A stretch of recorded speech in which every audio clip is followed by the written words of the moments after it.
আসসালামু আলাইকুম রিয়াজ ভাই। ওয়ালাইকুম আসসালাম ভাই। এখানে বসে রয়েছেন কা মাথায় হাত দিয়ে? ভাই এখানে বসে রয়েছি কে, আপনি একটু কাছে আসেন, একটু কাছে আসেন। এই যে দেখেন, মানুষ বলে কি ভাই বিল্ডিং এ এত দামি নামি ইটা বালু সিমেন্ট অথবা পাইপ দিয়ে রাখি, কিন্তু আমাদের বিল্ডিং এর ভিতরে যে বট গাছ হয় কেন? হ্যাঁ, তো আমি আপনারা একটা সিস্টেম দেখাই। এই যে যে পাইপ দুইটা লাগাইছি না, পাইপের মাঝখানে কোনো গ্যাপ নাই। যে একটা রাজমিস্ত্রি এখানে হয়তো উষা অথবা কন্যি দিয়ে যে সমস্ত বালু লাগাবেও এখানে লাভ নাই, কারণ কি এগুলো সম্পূর্ণ শূন্যের উপরে। হ্যাঁ, আমি সাপোজ আপনারা একটা জিনিস দেখাই। এই যে দেখেন, আমরা এটা দিয়ে দেখাই।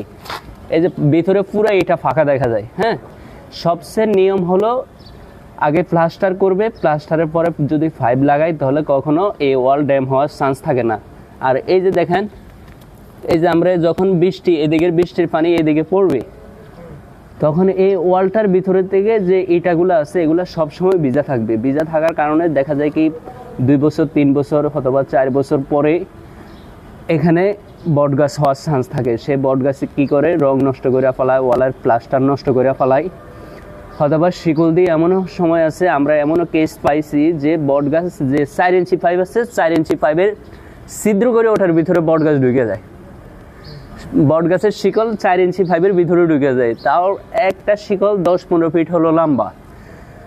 তো আমরা যারা প্লাম্বার মিস্ত্রি আছি অথবা বাড়িওয়ালা ভাইরা আছি, তাদেরকে একটা সতর্কমূলক ভিডিও আমরা দিতে চাই। এই যে পুরা পাইপের ভিতরে হলো সম্পূর্ণ ফাঁকা, 2 পাইপের মাঝখানে সম্পূর্ণ ফাঁকা।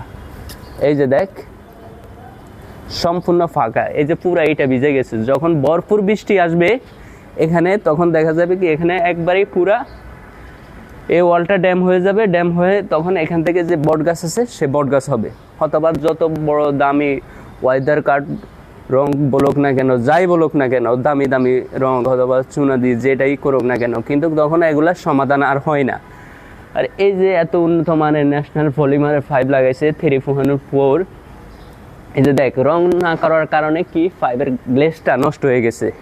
আরও যখন 10-12 বছর অথবা এভাবে ফোনে রেখে দিবে, তখন দেখা যায় কি এটা সম্পূর্ণ একটা বাদ হয়ে যাবে। এই যে ঠিক আমাদের এই পাশে একটা সমস্যা আছে, ওই পাশের পাইপে একটা সমস্যা আছে।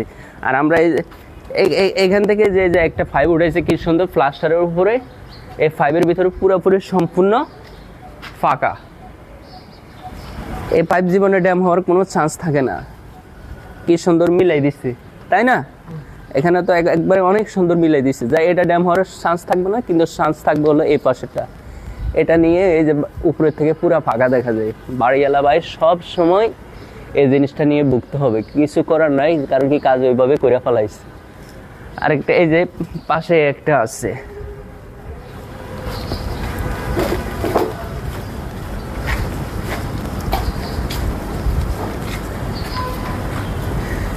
এই যে যখন এই যে করছে না, এই যে মাঝখানে গ্যাপ থেকে গেছে। এই যে ওই পাশে পলসাদের পুরো ছিদ্র দেখা যায়। এই যে পলসাদের ছিদ্র দেখা যায়, এখানে হয়তোবা ফাঁকি বাসা বাঁধবে, অথবা গাছ, এখানে তো 100 গাছ উঠবে।